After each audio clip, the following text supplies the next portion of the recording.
It was the post-war period in 1947 when H&M founder Erling traveled to the US with his family and got the idea to open a clothes store back home in Sweden. Today his son, Stefan, has expanded the business in the world to more than 3,000 stores and still growing. Because of this, Stefan is the richest man in Sweden, but it wasn't until the year 2000 when Stefan decided to enter the US market with a store in New York. The success story continues with Stefan's son, Carl Johan, and they have now more than 380 stores with their brands. The importance of the US market for them is shown in the fact that their biggest store is actually in New York, at Herald Square. They are in the market of what has been called fast fashion, which means they make up top trendy designs available at low prices, and to do so, they outsource independent producers in low-wage countries such as Bangladesh or Cambodia, where mostly women work manufacturing the clothes. Although they were not involved in the 2013 Rana Plaza disaster that we show in the video, there came protests against the industry for working conditions and low wages. I started the day normally like other days.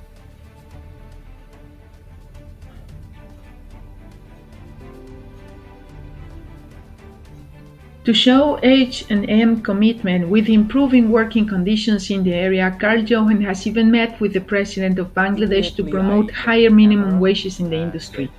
We know the situation very well. Mexico also hosts many deals with multinationals that take advantage of our low wages. Today we have a higher minimum wage than it is in Bangladesh, where people make less than $100 a month. In Mexico they earn $130 a month.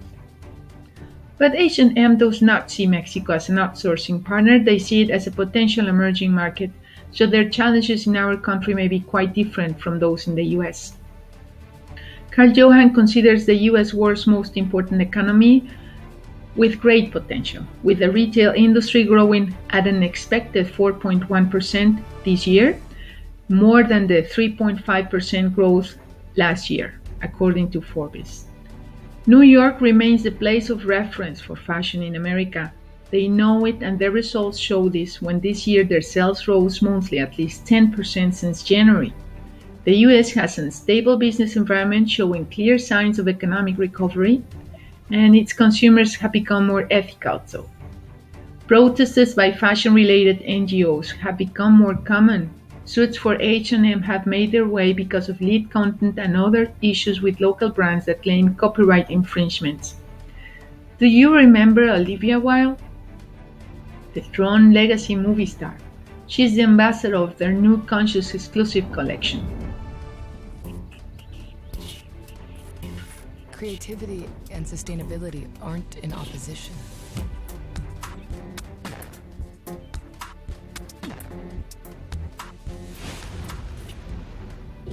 Uncompromised consciousness.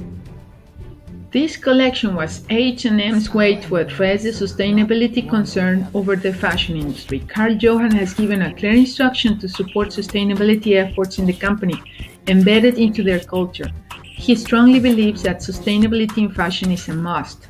In the US, their expansion strategy wants to keep ethical consumers happy.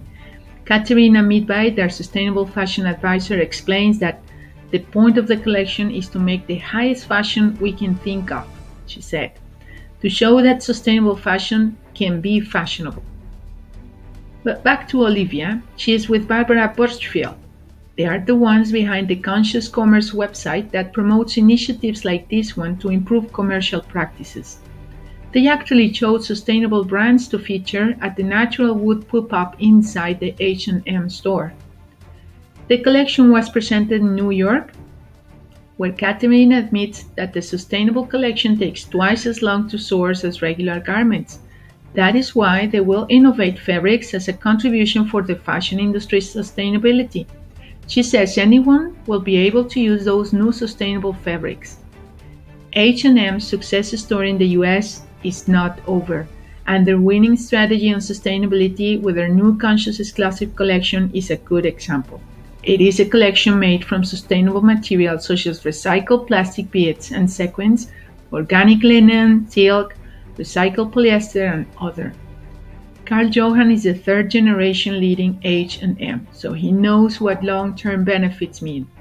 He's betting on sustainability without sacrificing business profits, but promoting a virtuous circle where consumption will not lead to waste, but to inputs for the system. H&M is an example to follow for sure.